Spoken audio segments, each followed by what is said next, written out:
Welcome back to my channel दोस्तों। इस video में हम लोग प्रॉप्स एंड स्टेट को जानेंगे। Props means property. Props and state both are plain JavaScript object. Both can contain default value. Both are read only when they are using by the this keyword. जो this keyword के साथ अगर ये use हो रहा है तो ये दोनों रीड ओनली होता है। प्रॉप्स अलाउ करता है कि डेटा हम लोग इसमें पास होता है एक कंपोनेंट से दूसरे कंपोनेंट में, जबकि स्टेट कोई भी इंफॉर्मेशन को होल्ड कर लेता है क्योंकि ये सेम कंपोनेंट में यूज होता है। Props can access by the other component.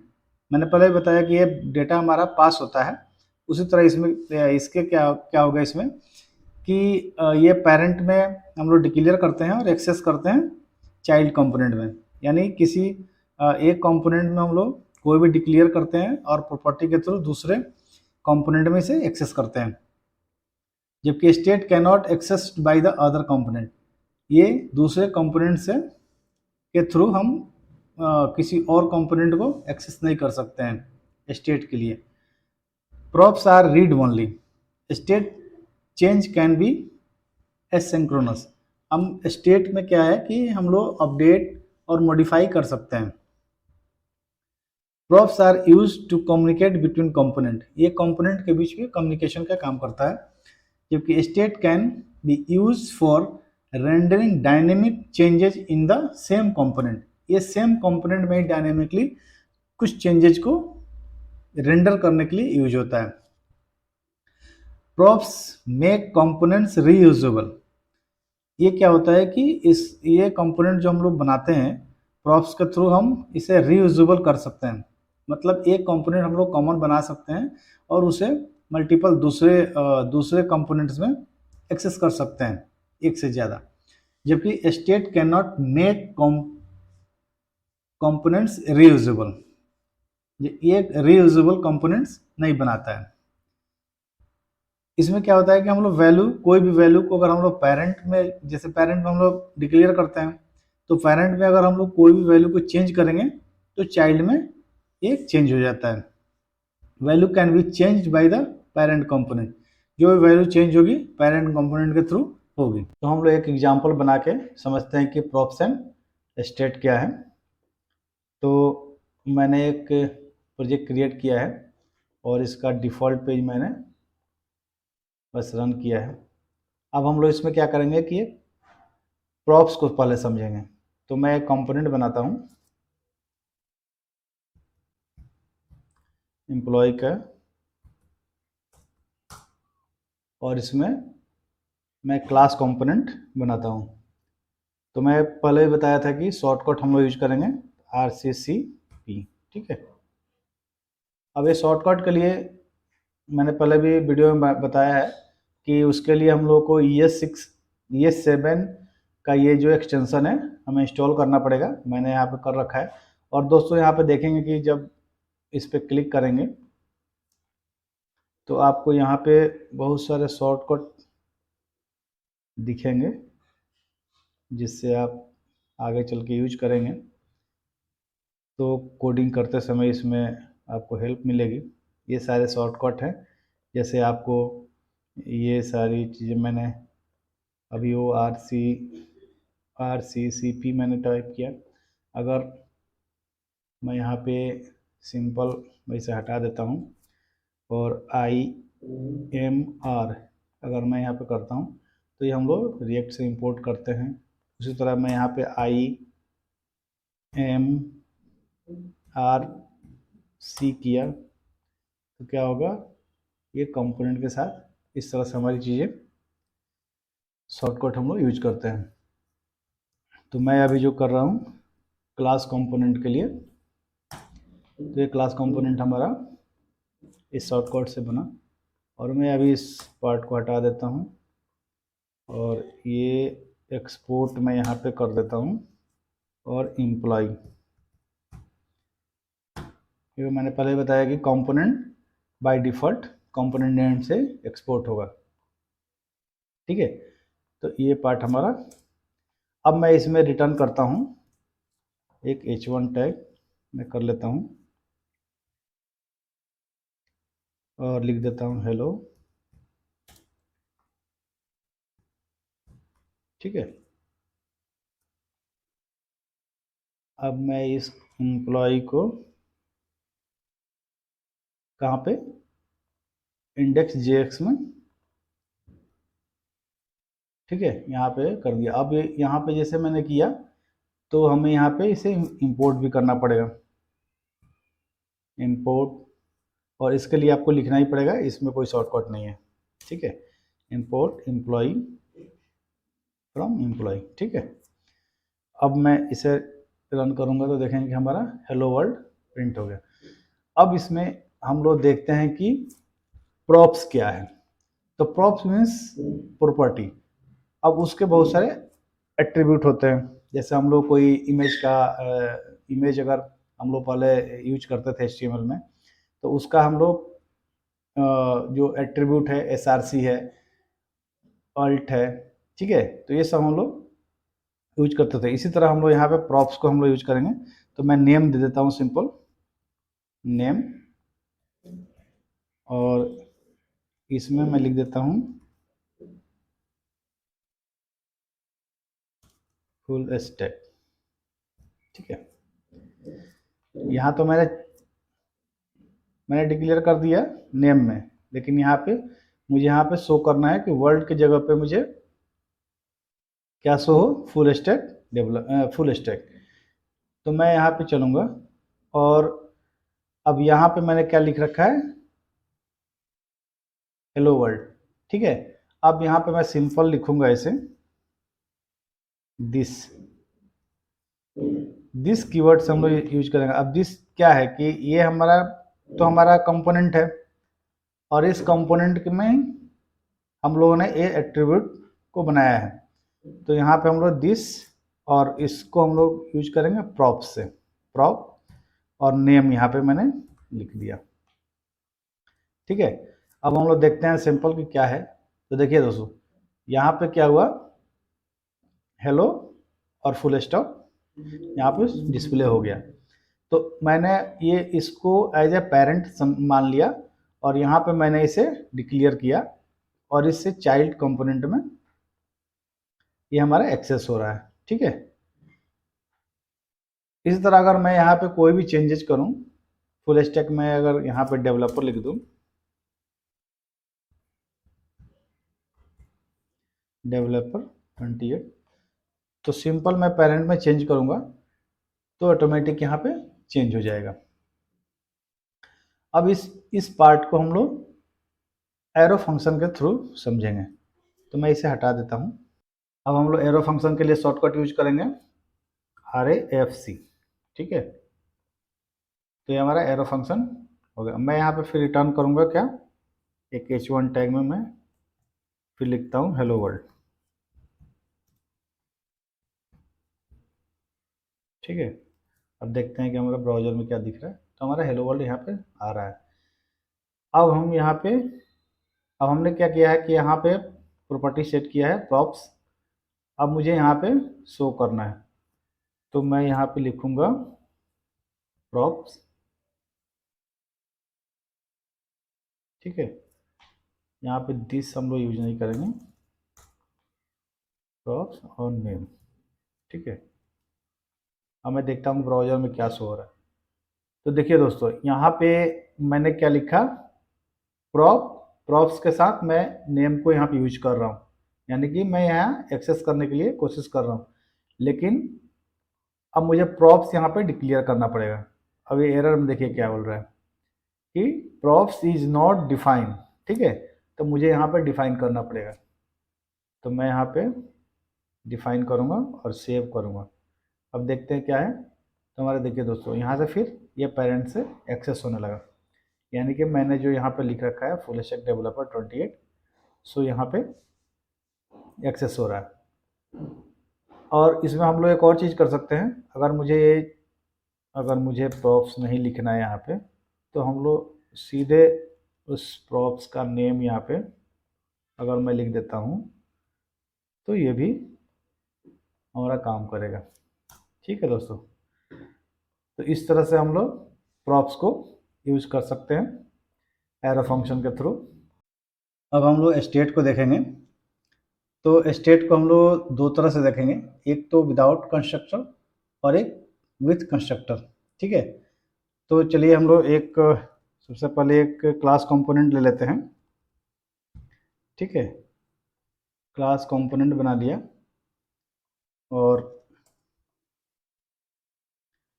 इसमें मैं इसे एक्सपोर्ट कर लेता हूँ नीचे।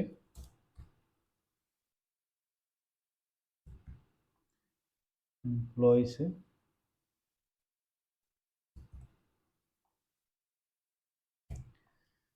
और यहाँ पे मैं लिख देता हूँ h1 टैग एक ले लेता हूँ और मैंने लिख दिया हेलो। ठीक है, अब मैं ब्राउज़र में देखता हूँ तो क्या चल रहा है। यहाँ पे हमारा हेलो प्रिंट हो गया। ठीक है, अब हम लोग इसमें स्टेट यूज करते हैं विदाउट कंस्ट्रक्टर। ठीक है, तो मैं यहाँ पे स्टेट ले लिया।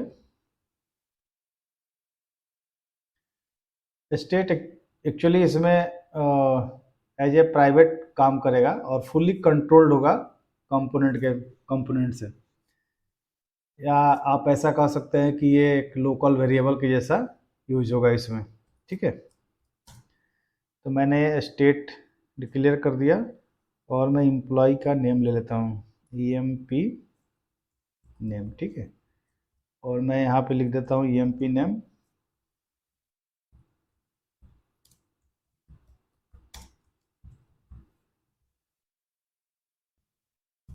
ठीक है, लेकिन हम लोग यूज कैसे करेंगे इसे, तो यहाँ पे हम लोग यूज करेंगे जैसे हम लोगों ने प्रॉप को यूज किया था उसी तरह स्टेट को भी यूज करेंगे। दिस, ये एक रिजर्व कीवर्ड है एक तरह से कह सकते हैं इसमें, स्टेट एंड एम्प्लॉय नेम। ठीक है, अब देखेंगे कि हमारा ब्राउजर में क्या दिख रहा है, हेलो समीर कुमार प्रिमल, ये मेरा एम्प्लॉय नेम यहाँ ये हो गया, डिस्प्ले हो गया। अब अगर मैं चाहूँ कि मैंने जो यहाँ पे लिख रखा है प्रॉप्स बना रखा है उसे मुझे यहाँ पे स्टेट के साथ एक्सेस करना है, क्योंकि प्रॉप को हम लोग स्टेट के साथ ही मॉडिफाई कर सकते हैं। ठीक है, तो पहले मैं एक्सेस करके दिखाता हूँ फिर मॉडिफाई हम लोग करेंगे। तो यहाँ पे मैं एक EMP ID कर देता हूँ। ठीक है, EMP ID हो गया और यहाँ मैं दे देता हूँ 1 2 4 टाइप 1 दे दिया। ठीक है, और मैं यहाँ पे एक्सेस इससे करता हूँ, यहाँ पे कॉमा लगा दिया और EMP ID और मैंने यहाँ पे लिखा this dot prop dot EMP ID। ठीक है, और यहाँ पे मैं लिख देता हूँ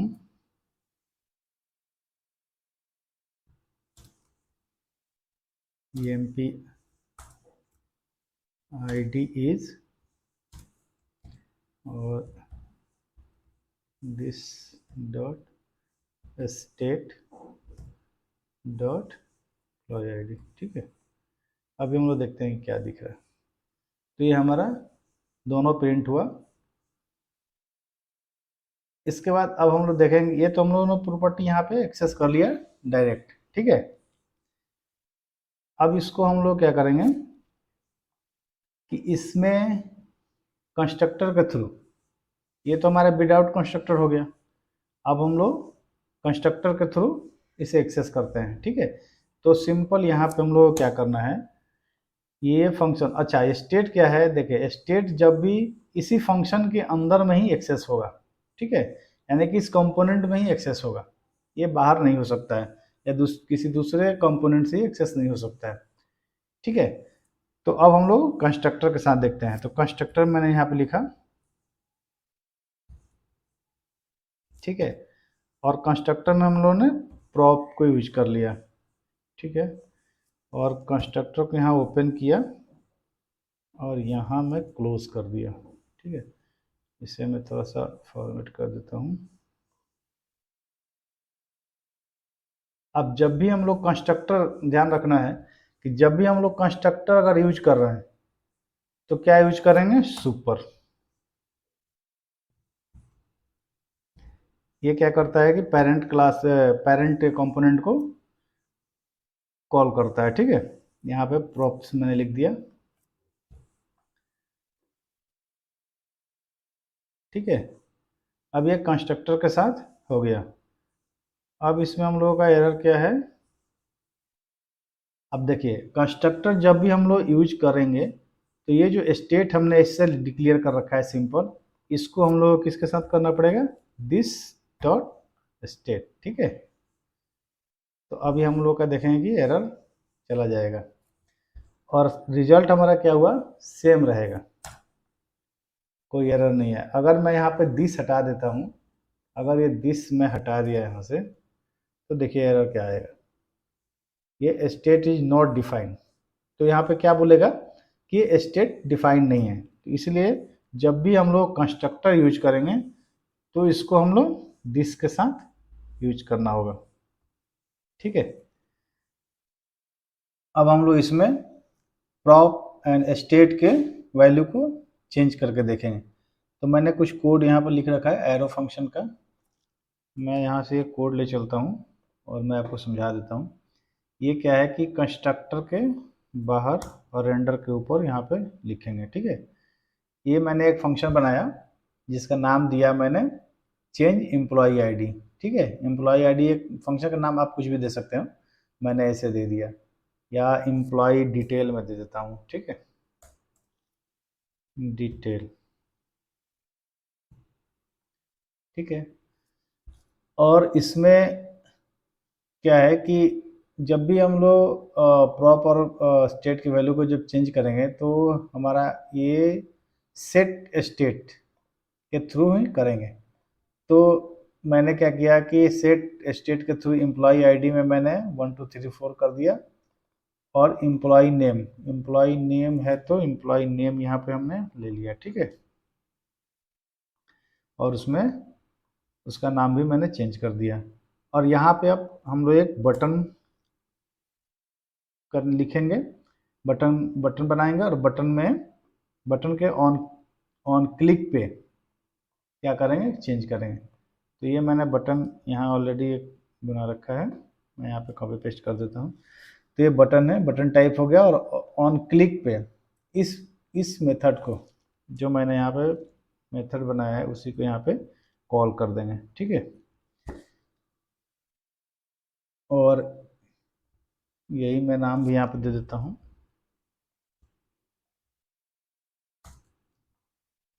ठीक है। अब देखते हैं दोस्तों इसमें कि हमारा ये हेलो, और जो मैंने पहले डिक्लेयर कर रखा है इसमें एम्प्लॉय नेम मैंने दे रखा है, और एम्प्लॉय आईडी जो हमारी यहाँ से आ रही है प्रॉप से, ठीक है। तो ये अभी बाय डिफ़ॉल्ट हमें यहाँ पे शो हो रहे हैं। अब इसके बाद क्या है,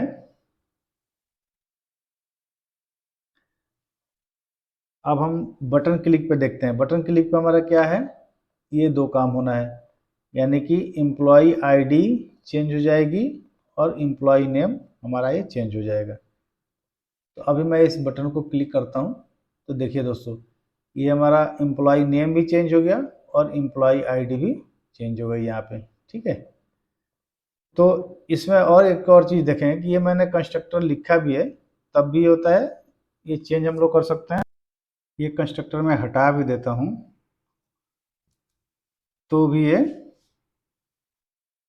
काम करता है। और यहाँ से हमें दिस हटाना पड़ेगा, क्योंकि जब मैं कंस्ट्रक्टर हटाऊंगा तो मुझे दिस हटाना पड़ेगा, ठीक है, दिस कीवर्ड। तो फिर देखते हैं हम लोग। तो देखिए दोस्तों ये हमारा सेम यहाँ पे डिस्प्ले हो रहा है, यहाँ पे जो हमने डिक्लेयर कर रखा है। और जब ये बटन क्लिक करूँगा तो ये हमारे चेंजेस भी हो रहे हैं। तो इस तरह से कंस्ट्रक्टर के साथ भी हम लोग कर सकते हैं, और विदाउट कंस्ट्रक्टर के साथ भी स्टेट को हम लोग लिख सकते हैं। तो इस वीडियो में इतना ही दोस्तों। अगर ये वीडियो आपको अच्छा लगा हो तो इसे लाइक करें, शेयर करें, और मेरे चैनल को सब्सक्राइब करें। फिर मिलते हैं नेक्स्ट वीडियो में। थैंक यू दोस्तों।